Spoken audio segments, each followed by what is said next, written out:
Hello, everyone, and welcome back to the Witch of Bees and Bones. As I feel like I say regularly, it's wee early morning. I'm actually in my shop. It's still fairly dark out. I'm gearing up for Valentine's Day. As I mentioned in a prior video, uh, Valentine's Day is a big day as a floral designer, and I own a floral design business. And so this may be the last video until after Valentine's Day, unless I get inspired or called to do a video in the wee hours of the morning or late at night. I'm not going to swear that this is the last video, but this may be the last video until after Valentine's Day, because I do need to take care of my business, and I do need to take care of myself, and it's a very busy, stressful time. So I just kind of wanted to get that out of the way. I feel like I'm whispering, even though I'm completely alone and have no reason to, but I think darkness does that to us, or, even we just, hushed tones. So I will try to speak up a little more. Somebody had mentioned my audio in one of my videos. I do have some equipment coming.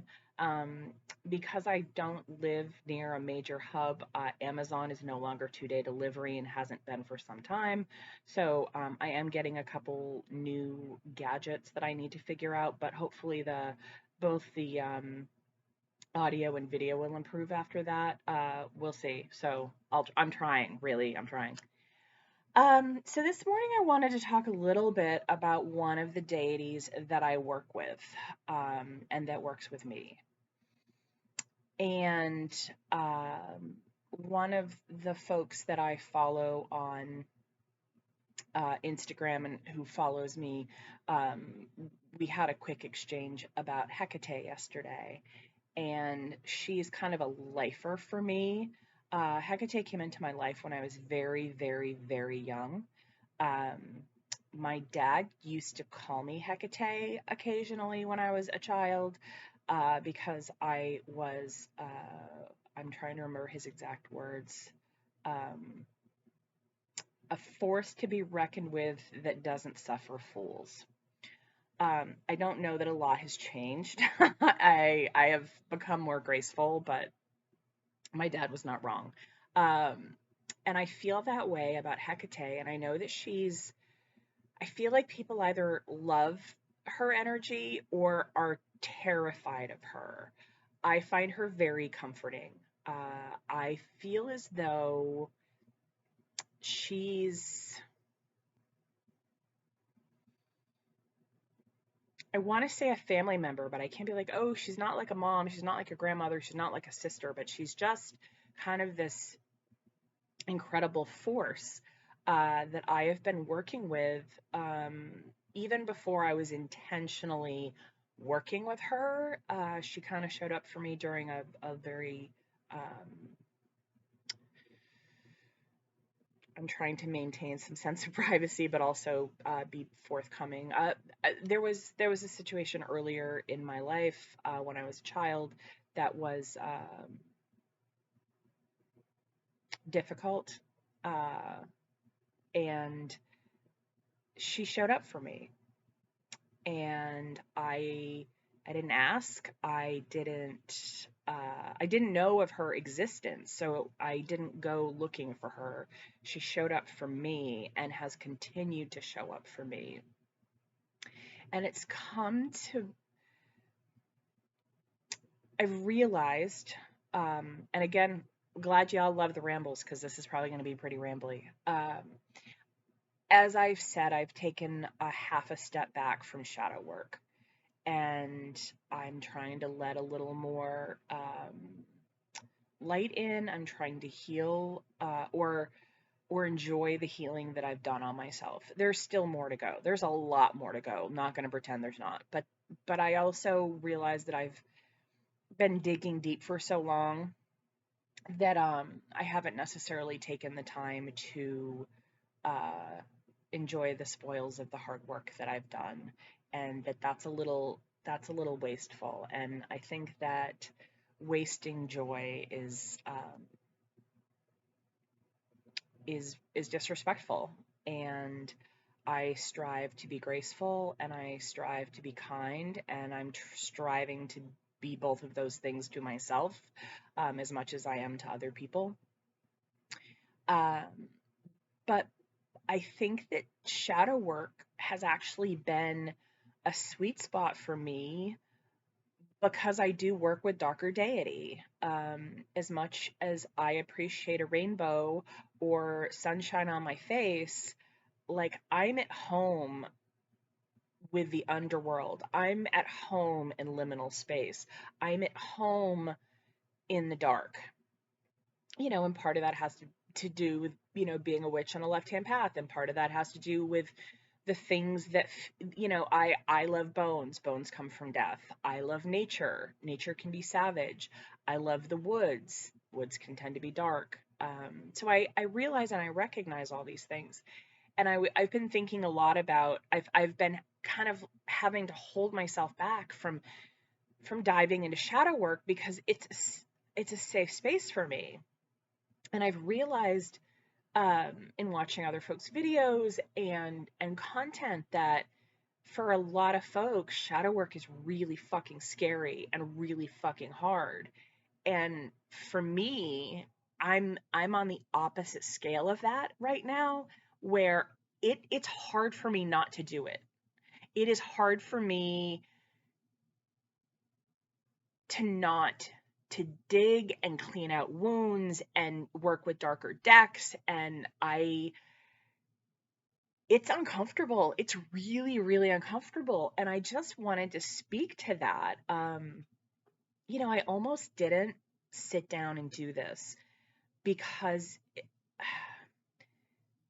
like, in concept, it sounds a little weird, but this is my authentic, genuine experience.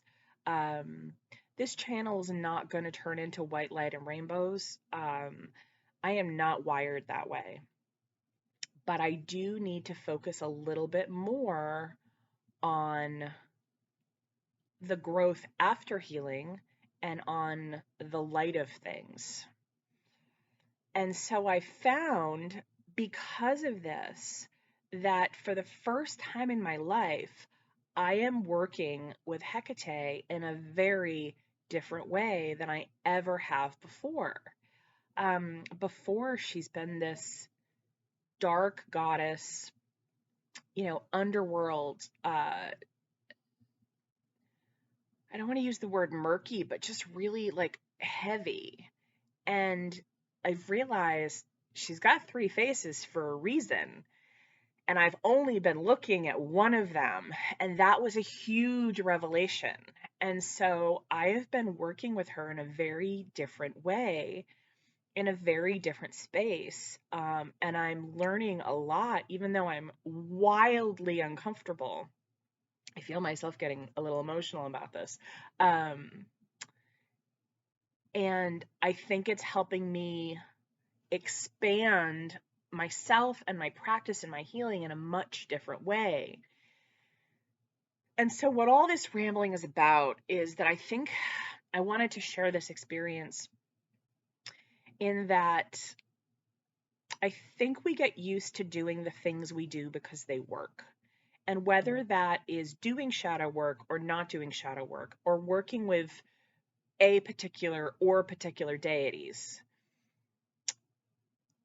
I've come to realize that looking at things from other perspectives has always been something I've tried to do, but I've never done that with the deities that I work with. And though none of them, again, are white light and rainbows, I feel kind of